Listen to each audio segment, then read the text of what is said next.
There are some huge combat mistakes that 99% of players are making in the Ghost of Yotei, from not parrying correctly to missing all kinds of parries, blocks, and dodges, and making regular fights and boss fights much more difficult for you. I'm going to show you how to parry almost 100% of the time and show you some mistakes you want to avoid. That way you can make sure you're destroying everything in the Ghost of Yotei the proper way. Now, first of all, the perfect parry is difficult, and arguably it should be. The timing for the perfect parry is a very small window before an enemy is about to hit you. Essentially, to perform a parry, you'll need to time your block animation with the swing animation, so as the enemy is about to hit you, your weapon comes up at the exact same time. Now, one way to properly learn to time this is you should actually be hitting your block button as the enemy is starting their swing towards you. So as the enemy starts to swing their weapon towards you is when you should put up your weapon to essentially meet them with your weapon held up blocking and their swing hitting you at the same time. Now, one important thing to note is with your different weapons, obviously each of them have different speeds in which they attack,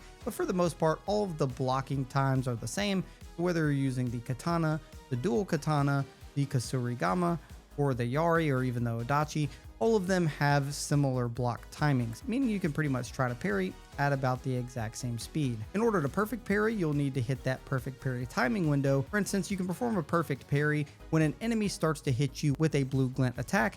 That means you essentially have to parry it or you have to dodge. Arguably, you can dodge this way easier than you can parry it, which is something people really don't take advantage of. But if you're trying to perform that perfect parry, again, you need to focus your timing when the enemy starts their swing at you to meet their swing as it's hitting you. Just because you see the blue glint doesn't mean you immediately need to hit the block button.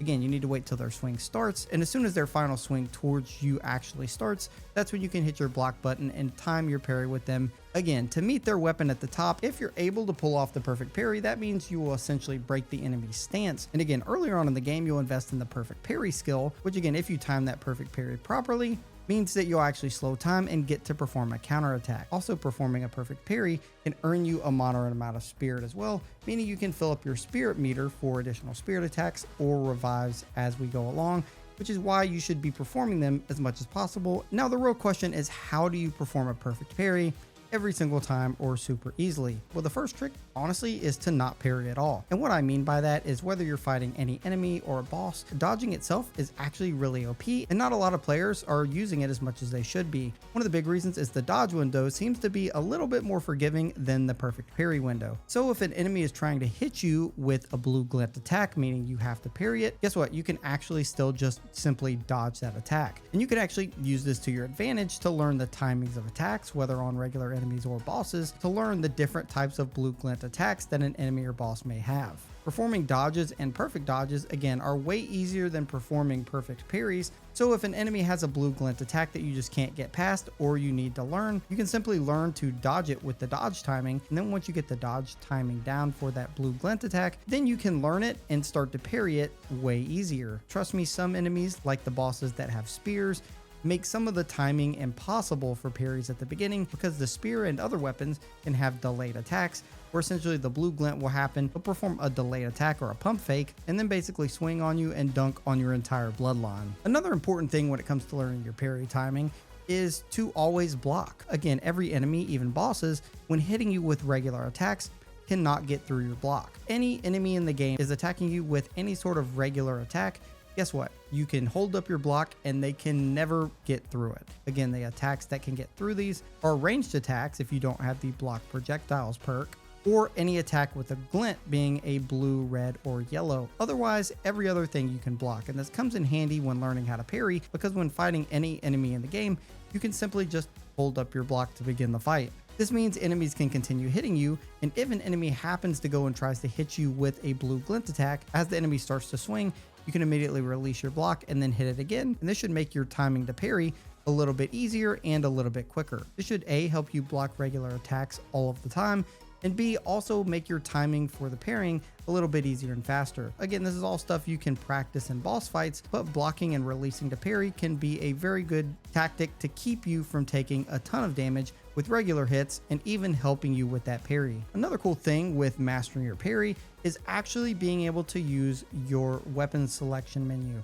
This is because it actually slows down time, and you can use this to learn and actually counter a bunch of enemy attacks in the game. If an enemy hasn't hit you for about 2 to 3 seconds, that means they might be about to swing on you. Or if you see them start to wind up their swing, you can then actually hold your weapon selection tool and wait until a proper time when their swing starts, release it, and then immediately go into the block. And it can actually help you time parries and dodges once you get used to it. This might be a little bit more difficult at first, but once you get the timing down of when the enemy swing or action kind of starts, you can release your slow motion and immediately block or dodge as you need to. And trust me, this is really helpful for learning enemy movesets. That way you can know when certain attacks are delayed, or even just recognizing the glints, giving you a little bit more time to react. One thing I did want to mention is because, again, the importance of the game is to have fun, but you can set your difficulty to custom and actually get a bunch of cool things out of it. Now, you're not just making the game easier here. If you want a much harder challenge, you can set enemy aggression to lethal. You can get the lethal difficulty options on some of these things like enemy damage and stealth and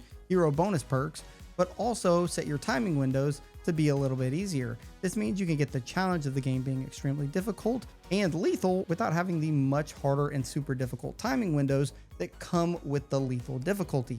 Again, this does make the game a little bit easier, and it's all how you want to play it, but it can be a perfect combo to make the game fun, but also difficult at the same time without being, to some people, impossible. Now, one key to parrying is your armor, and especially the Bounty Master armor set. Now, the Bounty Master armor set actually makes perfect parry and perfect dodge windows increased by a large amount, meaning you're going to be able to perform them much easier because you have a much bigger window in which you can actually hit your perfect parry or perfect dodge. Not to mention, with the Bounty Master armor set, when we happen to perfect parry an enemy, instead of getting 1 free counterattack on an enemy, now we'll be getting 3 additional counterattacks. This means if you're fighting a boss, you're not just going to get 1 free hit, you're going to get 3. And for the most part, this means you don't really have to stagger bosses. You can simply just hit them with counterattacks and kill them without almost ever having to actually stagger them. If you fight regular enemies, this means if you perfect parry an enemy, you can counterattack one enemy for huge damage. You can use your second and third counterattack on additional or different enemies. And each time you hit that perfect parry, you're going to get 3 free attacks, which can help you clear out packs of enemies very, very quickly. Another armor set is the Armor of the Undying, which also can give you much bigger perfect parry and dodge windows if you're using the proper aligned weapon. If you love the counterattacks, which I do especially for bosses, go with the Bounty Master armor. And then otherwise you can go for the Armor of the Undying against regular enemies, however you want to play.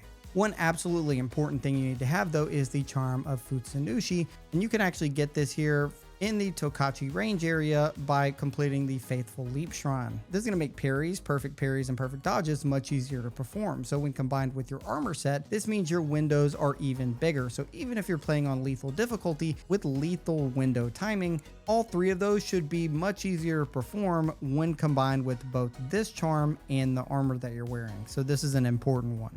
Another thing is you should finish your weapon unlocks as you progress. Essentially, as you go to each area, you'll unlock your different weapons, but you need to make sure you continue to complete the questline for those weapons, as you can see in the bottom left-hand corner, to make sure you unlock all of the abilities, because by completing each weapon questline fully, you're going to unlock the spirit abilities for the weapons themselves. You can see each melee weapon has a spirit ability, such as the Heavenly Slash for the katana, Takezo's Dual Slash for the dual katana, the Odachi has Mountain Breaker, the Yari gets Thundering Wave, and the Kusarigami gets Claw and Talon. If you don't complete these quest lines, these will be grayed out and be not unlocked, meaning you won't have the ability to use them. And trust me, some of these can do an insane amount of damage. For instance, the Claw and Talon against shield enemies, you can use for 1 spirit, and you basically don't even have to stagger the enemy to break their shield. You just straight up break it, which is extremely OP. The Thundering Wave can launch enemies, deal super high damage, and actually interrupt nearby enemies trying to hit you as well. The Mountain Breaker with the Odachi can deal tons of stagger damage and knock down enemies that you stagger as well, giving you basically an execution style hit. The Dual Katana does a double slash attack that can interrupt any enemy attack, and you can also strike 2 different enemies as well in the same move. And then Heavenly Slash gives you a fast unblockable attack that can deal extra damage against staggered enemies, interrupt, and even perform easy disarms. Now, one important thing with your weapon skills to make sure you're maxing out your damage is not only upgrading them fully, but making sure you invest in your stagger damage increases. Each weapon has stagger damage increases. On the 4th section of each weapon on the left, you get increased stagger damage against the specific type of weapon that this weapon is good against. So the katana gets increased stagger damage against swords such as the katana and odachi, but each weapon you should invest in the extra stagger damage as soon as you possibly can. Even the odachi gives you increased stagger damage against every single enemy in the game. Again, each weapon type has a specific effective weapon type that it's good against. Making sure you swap to whichever weapon is useful against each enemy that you're fighting is a big deal in how much stagger damage you're going to be dealing. If you think this video will help you out, drop a like down below, subscribe if you're new, and make sure you don't make these mistakes either in the Ghost of Yotei.